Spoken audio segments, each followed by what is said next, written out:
I don't know what I would have done. What, did I spoil the mood? Drive.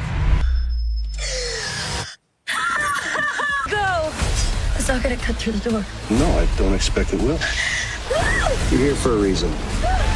Welcome to movies stories explanation. आज हम आपके लिए लाए हैं साल 2015 की अंडररेटेड मूवी जिसका नाम है कर्व। मूवी स्टार्ट होती है और हम एक लड़की को देखते हैं जिसका नाम होता है मैलरी। मैलरी की 2 हफ्ते बाद शादी होती है जिसकी तैयारियों के लिए वो जा रही होती है डेनवर। मैलरी अपने शादी के डिसीजन को लेकर ज्यादा श्योर नहीं होती है। वो काफी कंफ्यूज होती है कि उसे अभी शादी करनी भी है या नहीं, और यही सब सोचते हुए मैलरी अपनी कार को कच्चे रास्ते पर उतार देती है। वो डेनवर जाने के लिए लॉन्ग रूट को चुनती है। मैलरी उस रोड पर थोड़ा ही दूर गई होती है कि उसकी कार खराब हो जाती है। वो कार को खुद से रिपेयर करने की कोशिश कर रही होती है पर कार मैलरी से ठीक नहीं होती है। मैलरी के फोन में सिग्नल्स भी नहीं आ रहे थे जिस वजह से वो काफी टेंशन में आ गई थी। उसी वक्त वहाँ पर एक आदमी आ जाता है जिसका नाम होता है क्रिश्चियन। क्रिश्चियन मैलरी के साथ बहुत अच्छे से बात करता है और वो उसकी कार भी रिपेयर कर देता है। मैलरी क्रिश्चियन को थैंक्स बोलकर वहाँ से अपनी कार लेकर निकल लेती है। थोड़ा आगे बढ़कर मैलरी सोचती है कि उसे क्रिश्चियन को लिफ्ट दे देनी चाहिए और वो क्रिश्चियन को अपनी कार में बैठा लेती है और यहीं पर उससे सबसे बड़ी गलती हो गई थी। स्टार्टिंग में तो वो मैलरी के साथ बहुत अच्छे से बातें कर रहा होता है पर थोड़ा आगे बढ़ने के बाद उसकी बातें और उसका बिहेवियर दोनों ही बदलने लग जाता है। मैलरी जब उसके इरादों को समझ जाती है तब वो कार रोककर क्रिश्चियन को कार से निकलने के लिए कहती है पर अब बहुत देर हो चुकी थी। वो मैलरी को चाकू की नोक पर लेकर उसे कार चलाने के लिए कहता है। मैलरी घबराते हुए कार ड्राइव कर रही थी पर उसी वक्त वो देखती है कि क्रिश्चियन ने अपनी सीट बेल्ट नहीं लगाई होती है। क्रिश्चियन सीट बेल्ट लगाने लगता है। इसी मौके का फायदा उठाकर मैलरी एक कर्व से अपनी कार को नीचे खाई में गिरा देती है। एक्सीडेंट बहुत खतरनाक था पर मैलरी की जान बच गई थी, पर मैलरी का पैर कार में बुरी तरीके से फंस चुका था जिस वजह से वो कार के बाहर नहीं आ सकती थी। और दूसरी तरफ क्रिश्चियन कार के बाहर गिरा होता है और वो भी जिंदा बच गया था। क्रिश्चियन होश में आकर मैलरी को देखता है और वो उसकी हालत के ऊपर हंसने लग जाता है। मैलरी उससे मदद मांग रही होती है पर वो मैलरी को इसी हालत में छोड़कर यहाँ से चला जाता है। मैलरी की कार के पास एक रिवर को भी दिखाया जाता है और धीरे धीरे रात हो जाती है। मैलरी कार के अंदर फंसी होती है और कार का दरवाजा भी एक पत्थर से स्टक हो चुका था। रात को मौसम काफी ठंडा हो गया था पर मैलरी के पास एक हुडी होती है जो इस ठंड में उसके काफी काम आती है और उसकी कार की बैटरी भी ठीक होती है तो मैलरी हीटर चला लेती है जिस वजह से ठंड से तो वो बच चुकी थी। मैलरी की कार के आसपास जंगली जानवर भी घूम रहे थे जिनसे मैलरी काफी घबरा रही थी। वो कार की हेडलाइट को ऑन कर देती है जिस वजह से जानवर वहां से भाग जाते हैं। मैलरी ने आज की रात तो बिता ली थी पर उसकी प्रॉब्लम्स खत्म नहीं हुई थी। मैलरी के पास पानी भी थोड़ा ही बचा होता है और उसके पास खाने के लिए कुछ भी नहीं होता है। कार में फंसे हुए उसका दूसरा दिन भी बीत जाता है और फिर रात हो जाती है और फिर रात से सुबह हो जाती है। मैलरी की हालत धीरे धीरे खराब ही हो रही थी। बचने की उसे खुद ही कोई उम्मीद नजर नहीं आ रही थी। तभी मैलरी के पास क्रिश्चियन आ जाता है जो कि अच्छी हालत में था। वो मैलरी को बताता है कि यहाँ से पास में ही उसे एक केबिन मिला है जो कि अभी खाली है क्योंकि घर वाले कहीं बाहर गए हुए हैं। वो अपने साथ खाना भी लाया होता है पर मैलरी को देने के लिए नहीं बल्कि मैलरी को दिखा दिखा कर खाने के लिए। उसके बाद क्रिश्चियन वहाँ से निकल जाता है। आज फिर रात हो चुकी थी और मैलरी को अपने होने वाले हस्बैंड का लाइटर मिलता है जिससे वो आग जला लेती है और मैलरी सो जाती है। तभी आधी रात होने पर उसके ऊपर चूहे मंडरा रहे होते हैं जिस वजह से उसकी आँख खुल जाती है। मैलरी इतने ज्यादा गुस्से में आ गई थी कि वो एक चूहे को जान से मार देती है। उसे मारने के बाद मैलरी उसको उसी आग में पकाकर उस चूहे को खा लेती है जिसे खाकर वो अपनी जान बचाती है। कार में मैलरी को क्रिश्चियन का पर्स मिलता है जिसके अंदर उसे उसकी फैमिली फोटो दिखती है और इसी तरह ये रात भी कट जाती है और सुबह हो जाती है। मैलरी को अपने फोन बजने की आवाज आती है और अपना फोन देखकर वो बहुत खुश हो जाती है। उसे अब यहाँ से बचने की एक उम्मीद दिखी थी लेकिन उसी वक्त वहाँ पर क्रिश्चियन आ जाता है। मैलरी फोन को छुपा लेती है। क्रिश्चियन बताता है कि केबिन में रहने वाले लोग वापस आ गए थे और क्रिश्चियन ने उन्हें उन्हीं के घर में कैद कर लिया है। लेकिन क्रिश्चियन मैलरी के फोन की आवाज सुन लेता है और वो उसका फोन उससे छीन लेता है। वो मैलरी से कहता है कि मैं तुम्हारी मदद करूंगा और उसे एक 100 दे देता है। कहता है तुम्हें खुद ही इससे अपनी मदद करनी होगी। मैलरी कहती है कि ये 100 दरवाजे को नहीं काट सकती है। क्रिश्चियन कहता है बिल्कुल सही और वो हंसने लग जाता है। वो मैलरी से कहता है कि ये दरवाजा काटने के लिए नहीं बल्कि तुम्हारा पैर काटने के लिए है। मैलरी को 100 देकर क्रिश्चियन यहाँ से चला चला जाता है। मैलेरी अपना पैर काटने की कोशिश तो करती है पर उसके अंदर इतनी हिम्मत नहीं होती है कि वो अपना पैर काट सके। इसी तरह रात हो जाती है और मैलेरी को प्यास भी बहुत लगी होती है पर उसके पास पानी बिल्कुल भी नहीं बचा था। उसके पास एक ही ऑप्शन बचा था। मैलेरी बोतल में अपना पेशाब इकट्ठा करती है और वो उसे पीने जा ही रही होती है कि उसी वक्त मैलेरी की किस्मत चमक जाती है और यहाँ पर बारिश शुरू हो जाती है और मैलेरी को पीने के लिए पानी मिल जाता है। वो कार का रेडियो ऑन करती है और उसे पता चलता है कि भारी बारिश की वजह से कई नदियों में बाढ़ आ गई है, जिस वजह से कई रास्ते जाम हो चुके हैं और जो लोग ड्राइव कर रहे हैं वो अब लॉन्ग रोड से जा रहे हैं, जिस वजह से अब इस सुनसान रास्ते पर कारें चलेंगी, जिस वजह से कोई न कोई आदमी तो मैलेरी को देख ही लेगा। तभी अंधेरे में एक कार रुकती है जिसके अंदर से बाहर निकलता है क्रिश्चियन। मैलेरी तुरंत एक प्लान बनाती है और वो मरे हुए चूहे के खून को अपने ऊपर लगाकर खुद मरने का नाटक करती है ताकि क्रिश्चियन को लगे कि वो अपना पैर काटते हुए मर गई और क्रिश्चियन को उसे देखकर ऐसा लगता भी है। तभी मैलेरी उसे चाकू मारकर उसकी कार की चाबी ले लेती है। मैलेरी क्रिश्चियन की कार को लॉक कर उसकी चाबी को दूर फेंक देती है क्योंकि उसकी कार मेन रोड पर खड़ी थी और उसकी खड़ी हुई कार कोई न कोई लोगों का ध्यान तो खींचेगी ही। क्रिश्चियन भी जल्दी से ऊपर जाता है अपनी कार के पास पर तब तक वहाँ पर एक पुलिस वाला आ चुका था। मैलेरी उसे देखकर बहुत जोर जोर से चिल्ला रही होती है पर उसकी आवाज ऊपर तक नहीं पहुँच पाती है। क्रिश्चियन उस पुलिस वाले से लिफ्ट मांगकर वहाँ से निकल जाता है और मैलेरी इस भारी तूफान में खाली चिल्लाती हुई रह जाती है। मैलेरी के पास यहाँ से निकलने का कोई ऑप्शन नहीं था। तब वो अपना पैर काटने की कोशिश करती है पर तभी उसकी कार के पास वाली नदी में बाढ़ आ जाती है और मैलेरी की कार भी बाढ़ में बहना शुरू हो जाती है और कार बहते बहते उसका पैर उसकी सीट से बाहर निकल जाता है और वो कार का गेट खोलकर बाहर निकल आती है। वो किनारे पर आ जाती है और जंगल से बाहर निकलने का रास्ता ढूंढने लग जाती है। थोड़ा आगे बढ़ने पर उसे एक केबिन दिखता है जिसके अंदर से चिल्लाने की आवाज आ रही थी। ये वही केबिन होता है जिसको क्रिश्चियन ने अपने कब्जे में ले रखा था। मैलेरी चाहती तो वो अपनी जान बचाकर यहाँ से भाग सकती थी पर वो ऐसा नहीं करती है। वो केबिन की तरफ आगे बढ़ती है तभी वो देखती है वहाँ पर बहुत सारे ट्रैप्स लगे हुए थे जंगली जानवरों को पकड़ने के लिए। मैलेरी देखती है कि क्रिश्चियन ने उस केबिन के ओनर्स को मार दिया था और उस पुलिस वाले को भी जिससे उसने लिफ्ट ली थी और उसने केबिन के ओनर की बेटी को बांध कर रखा होता है। मैलेरी कमरे में घुसकर उस लड़की को फ्री करने की कोशिश कर रही होती है पर उसी वक्त वहाँ पर क्रिश्चियन आ जाता है। मैलेरी ने पहले ही उस पुलिस वाले की गन को ले लिया था और फिर उन दोनों के बीच में फाइटिंग शुरू हो जाती है जिसमें क्रिश्चियन मैलेरी पर भारी पड़ रहा था। अपनी जान बचाने के लिए मैलेरी टेरेस के ऊपर भाग जाती है। क्रिश्चियन भी उसके पीछे पीछे वहाँ पर आ गया था पर मौके का फायदा उठाकर मैलेरी क्रिश्चियन को छत से धक्का दे देती है और वो छत से नीचे गिर जाता है और उसका पैर भी बियर ट्रैप में फंस जाता है। क्रिश्चियन दर्द से चिल्ला रहा होता है और मैलेरी उसके पास आती है और वो क्रिश्चियन की मदद करती है जैसे क्रिश्चियन ने मैलेरी की मदद की थी। वो उसे उसी हालत में छोड़ देती है और उसकी जान बचाने के लिए उसे एक चाकू दे देती है ताकि वो उससे अपना पैर काटकर बियर ट्रैप से आजाद हो सके। मैलेरी केबिन ओनर की बेटी को साथ में लेकर वहाँ से निकल जाती है और क्रिश्चियन को मरने के लिए छोड़ देती है और इसी के साथ ही ये मूवी यहाँ पर खत्म हो जाती है। इस मूवी में क्रिश्चियन एक साइको होता है जिसने ना ही जाने कितने लोगों की जिंदगी को बर्बाद किया होगा पर मैलेरी से पंगा लेना उसे भारी पड़ गया था। ये मूवी यहाँ पर खत्म होती है। आप लोगों को मूवी कैसी लगी कमेंट करके जरूर बताइएगा। एंड वीडियो देखने के लिए धन्यवाद।